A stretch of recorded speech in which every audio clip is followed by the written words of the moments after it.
जिसके आते ही मार्केट में प्रीमियम एनर्जी ड्रिंक की धज्जियां उड़ा दिया।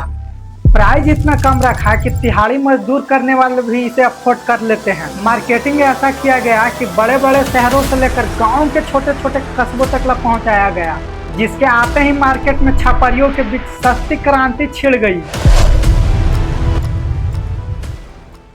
दुनिया में सबसे पहले एनर्जी ड्रिंक की शुरुआत थाईलैंड से हुई थी। इसके पीछे एक रोचक कहानी है। गर्मी के समय में ऑस्ट्रेलिया का एक बंदा किसी रीजन से थाईलैंड पहुंचा। गर्मी से इतना सूख गया कि वहां के लोकल मार्केट में ड्रिंक पीता है और पीते ही तुरंत एक्टिव फील करता है। फिर क्या, वहां से फार्मूला कॉपी किया और ऑस्ट्रेलिया में जाकर पेस्ट कर दिया। 1987 में दुनिया में सबसे पहले एनर्जी ड्रिंक बना, जिसे आज हम रेडबुल के नाम से जानते हैं। रेडबुल पूरी दुनिया में एनर्जी ड्रिंक की जन्मदाता है। लेकिन भारत ने 2001 में शॉक नाम की एनर्जी ड्रिंक लाया, परंतु किस्मत इतनी खराब थी कि उसे उल्टा पाँव जाना पड़ा। 2008 में पेप्सिको ने भी सोवे नाम की एनर्जी ड्रिंक लाया, लेकिन इसके भी 2-3 महीने बाद नैया डूब गई। फिर साल 2009 में इंडियन मार्केट में रेडबुल के धमाका होता है। दिखने में इतना कूल है कि इसे ऑफिस, कॉलेज, जिम हर जगह लोग यूज करने लगे। कोई भी एनर्जी ड्रिंक मार्केट में इतना पकड़ नहीं बनाया जितना रेडबुल में कुछ ही सालों में मार्केट शेयर 70% से ज्यादा बना लिया। इसी को देखते हुए यूएसए ने मॉन्स्टर को मैदान में उतारा। मॉन्स्टर को इंटरनेशनल लेवल पर रेडबुल के कॉम्पिटिटर में देखा गया। ये सबको देखते हुए इंडियन कंपनी ने भी अपना अपना एनर्जी ड्रिंक लाया। तजिंगा और क्लाउड9, कोका कोला ने भी बर्ड नाम के एनर्जी ड्रिंक मैदान में उतारा, लेकिन वापस जाना पड़ा। साल 2009 से 15 तक रेडबुल इंडियन मार्केट का किंग बन चुका था। इधर पेप्सिको के लगातार वैल्यू गिरती जा रही थी। साल 2013 से 2016 तक पेप्सिको के कई ब्रांड जैसे पेप्सिको का मार्केट वैल्यू घटकर 15% से 13.5%, ट्रॉपिकाना का 10% से 8% और स्लाइस का 15.5 से 14.5 घटकर हो गया, जिससे पेप्सिको को इंडियन मार्केट में काफी नुकसान झेलना पड़ा।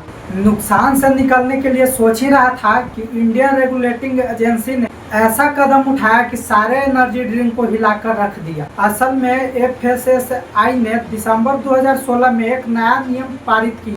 एनर्जी ड्रिंक में कैफीन की मात्रा 220 मिलीग्राम पर लीटर से ज्यादा नहीं होनी चाहिए। और फिर जुलाई 2017 में एक और नया नियम आया कि बोतल पर स्पष्ट लिखा होना चाहिए कि 500 ml से ज्यादा पीना सेहत के लिए हानिकारक है। इन सभी नियमों के चलते इंडियन मार्केट में एनर्जी ड्रिंक का बैन होने लगा और मार्केट खाली पड़ने लगा।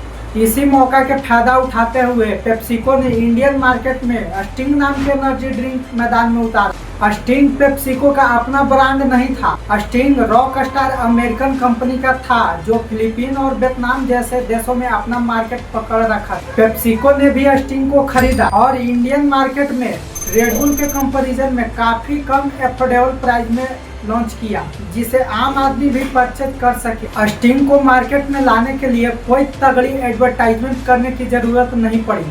पेप्सिको के मार्केट वैल्यू से ही स्टिंग को बड़े शहरों से लेकर गांव के छोटे कस्बों तक पहुंचाया गया। स्टिंग की किस्मत तब खुली जब 2020 में कोरोना आया। विदेशी एनर्जी ड्रिंक का सप्लाई बंद हो गया, क्योंकि विदेश में ही मैन्युफैक्चरिंग होता और इंडिया में शिप के जरिए ट्रांसपोर्ट किया जाता, जबकि स्टिंग इंडिया में ही मैन्युफैक्चरिंग होता है, जिससे ग्रोथ इतना तेजी से हुआ कि पेप्सिको को भी उम्मीद नहीं था। 2020 में स्टिंग 50 के एल्युमिनियम कैन की जगह 20 रुपये की प्लास्टिक बोतल में ही सप्लाई करना शुरू किया। इससे छपरियों के बीच सस्ती क्रांति छिड़ गई।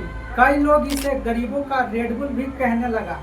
प्राइस इतना कम होने के कारण तिहाड़ी मजदूर भी इसे थकान मिटाने के लिए पीता है, वही स्टूडेंट नींद भगाने के लिए। मार्केट में डिमांड इतना ज़्यादा बढ़ा कि 2021 में 31 मिलियन, 2022 में 65 मिलियन और 2023 में 110 मिलियन बोतल बेच दिया और हर साल 100 करोड़ से ज़्यादा बोतल बेचता है। आज के डेट में 30 से 40 लाख बोतल हर रोज बेचता है। 2018 में रेडबुल के पास 75% मार्केट शेयर था और स्टिंग के पास 11%, लेकिन आज 2026 में स्टिंग के पास 90% से भी अधिक और रेडबुल के पास 7% से भी कम शेयर हो गया। मतलब 7 साल में स्टिंग का शेयर 9 गुना बढ़ गया। अनुमान लगाया जा रहा है कि 2030 तक स्टिंग का मार्केट वैल्यू 1000 से भी अधिक मिलियन डॉलर तक चला जाएगा। जाने से पहले एक बात मैं कहना चाहता हूं कि मेरा वीडियो पसंद आया तो लाइक एंड सब्सक्राइब जरूर करें।